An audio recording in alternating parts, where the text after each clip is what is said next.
Je suis très heureux d'être en compagnie de l'équipe du Syndrome des Amours passés, menée par son co-réalisateur Raphaël Balboni, que nous découvrons enfin à Saint-Jean-de-Luz, puisque il y a 2 ans, on présentait votre premier long métrage, Une vie démente, co-réalisé avec Anne Siro, et c'est Anne qui était venue, parce que vous partagez bien la tâche pour faire la tournée des festivals, c'est Anne qui était venue le présenter en compagnie de Lucie Debec, que je suis content de retrouver.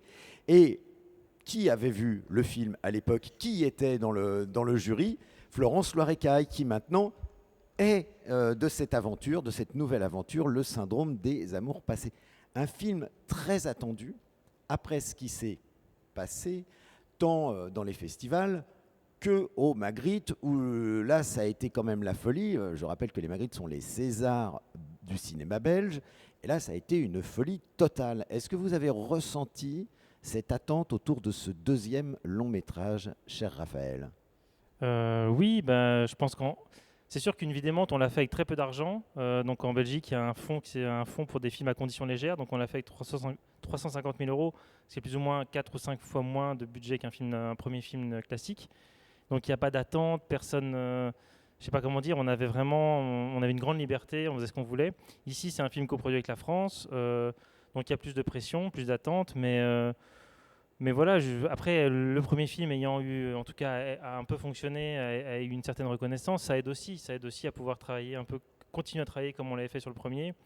Et donc non, c'était plus de pression, mais en même temps, ça s'est plutôt très bien passé, quoi.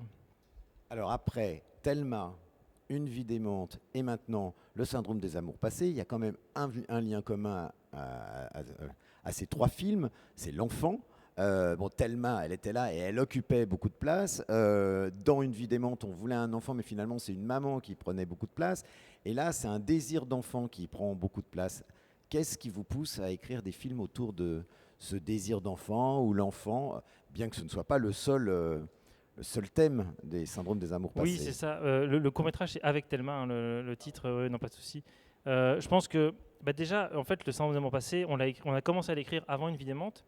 Donc aussi, il y a une espèce de juxtaposition au moment où on écrit ces films-là. Et ensuite, je pense qu'aussi le désir d'enfant nous sert de... Enfin voilà, c'est une injonction. Je veux dire, avec Anne, on est un couple. On a des... Comme tous les couples, on subit des injonctions. L'injonction, quand on est en couple, c'est souvent d'avoir un enfant. L'injonction aussi d'être exclusif.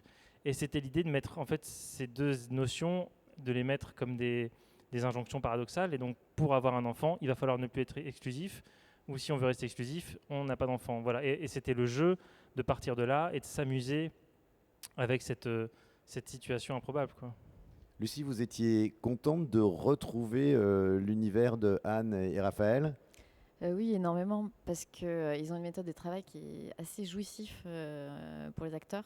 C'est qu'ils écrivent avec nous en amont, en nous faisant improviser, et puis et petit à petit, ils réécrivent, on se voit, ils mettent du temps, ils nous filment à chaque fois, ils montent, ils écrivent, on se retrouve, et donc il y a vraiment quelque chose de... Oui, de vraiment participer. Et là, par exemple, on a commencé à se voir 2 ans avant le tournage. Et voilà, et ce film aborde des thèmes passionnants qu'on connaît tous, qui questionnent le couple. Donc c'est assez génial de pouvoir réfléchir avec eux et d'être plongé complètement là-dedans. Et puis après, pendant le tournage, on est toujours en impro, mais comme on a traversé tout ça, on a tous passé en commun. Il y a quelque chose de digéré et on est assez libre et détendu. En fait, moi, je crois que j'ai jamais été aussi détendue sur un tournage qu'avec Anne et Raph. Et là, d'autant plus parce que je les retrouvais et que j'avais une confiance totale, donc je me laissais complètement aller. C'était assez agréable.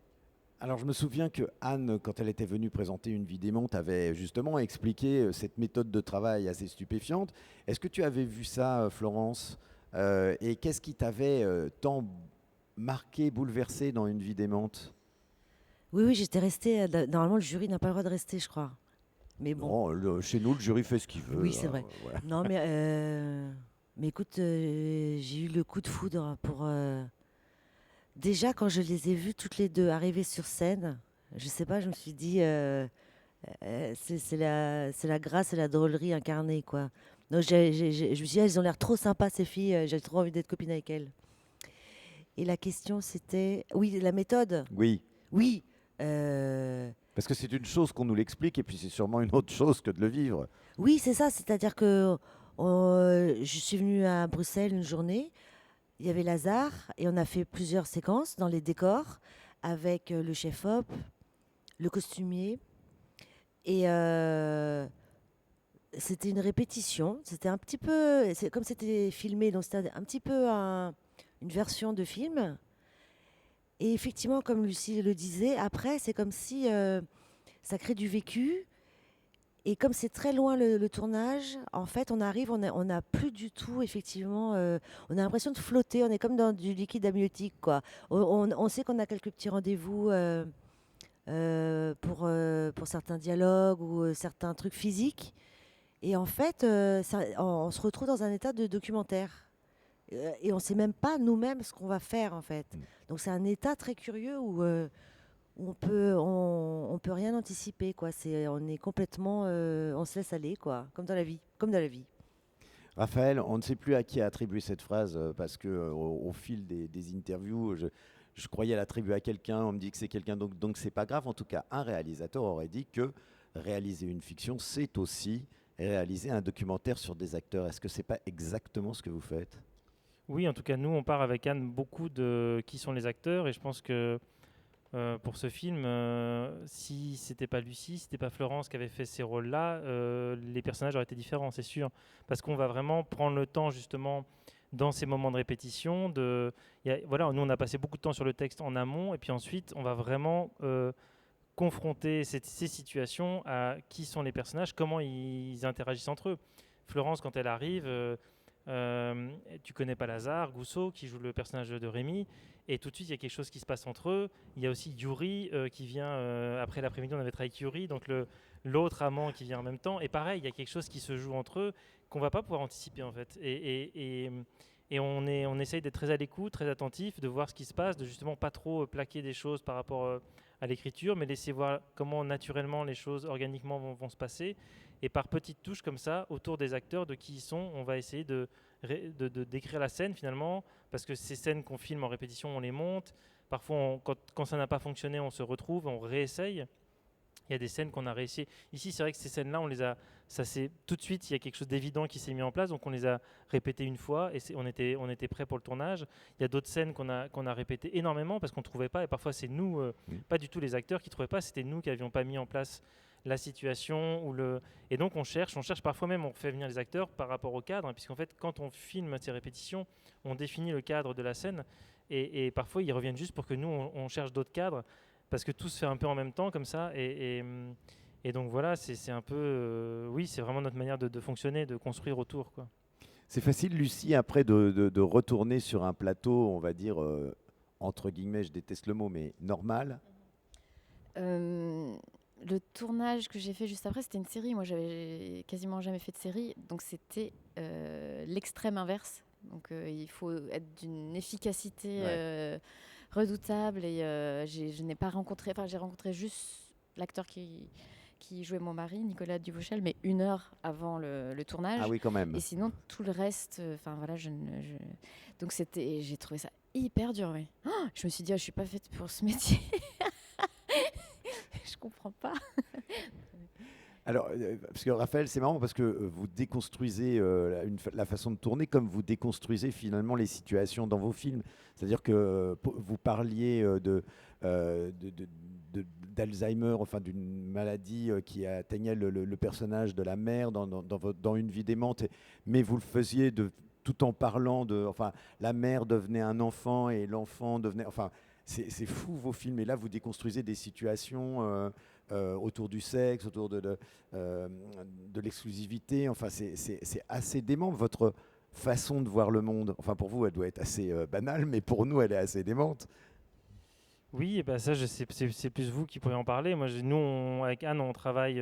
Voilà, il y a, hier, elle était à Rouen justement en train de présenter le film, et il y a un spectateur ou l'exploitant, je sais plus, qui a dit ah mais en fait vous êtes des pâtissiers.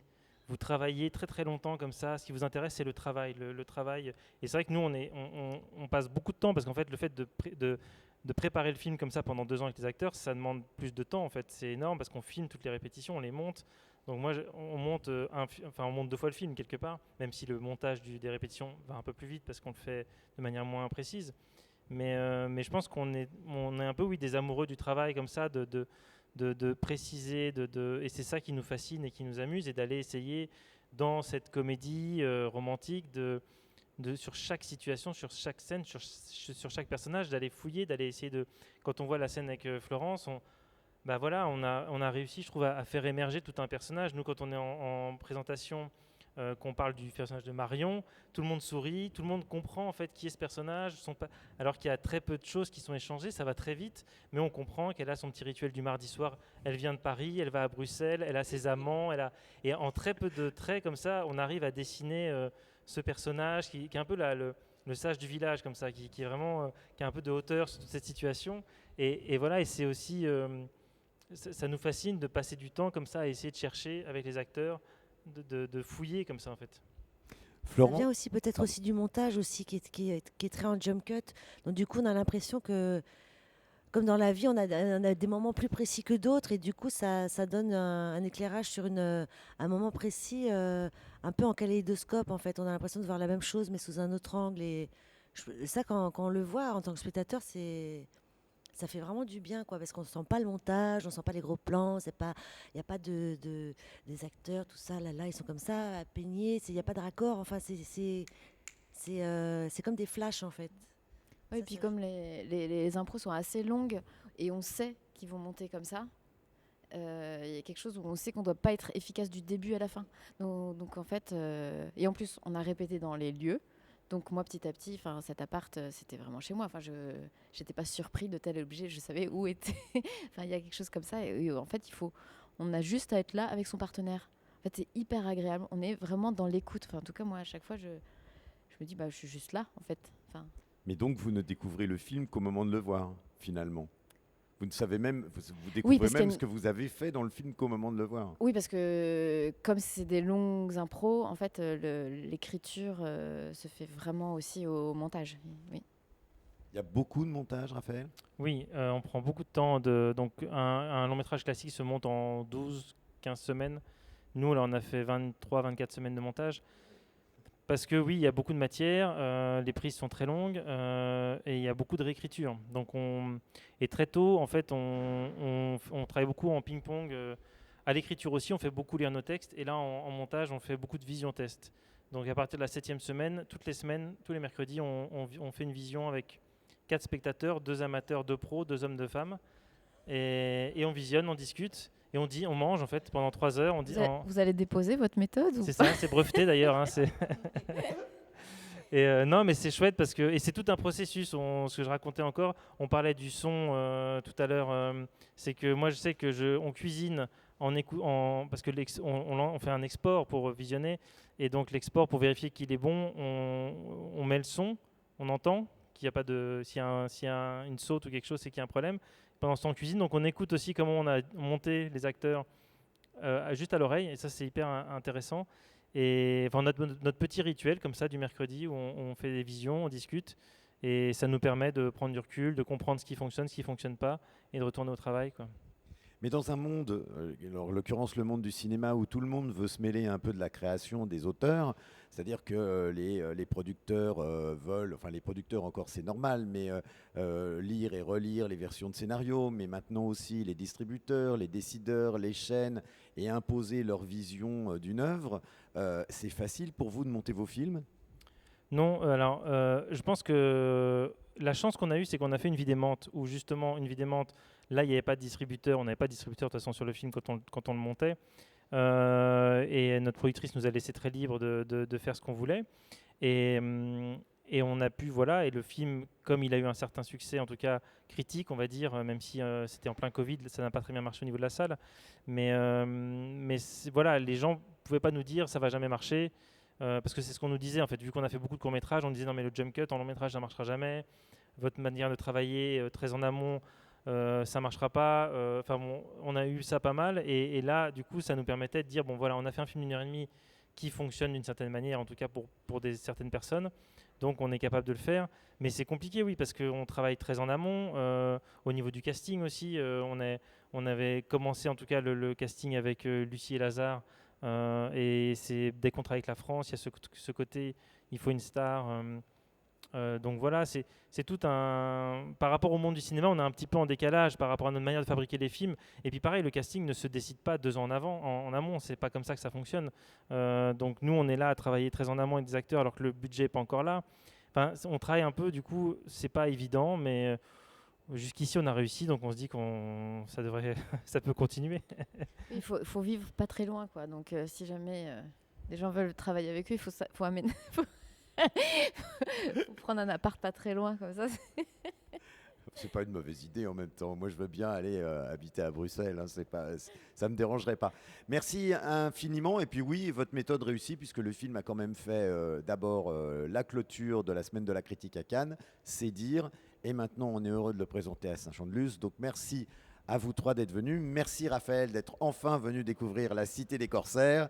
Et à très vite pour la suite parce que quand on entre dans la famille de cinéma de Saint-Jean-de-Luz, on y revient. N'est-ce pas Florence? Je confirme.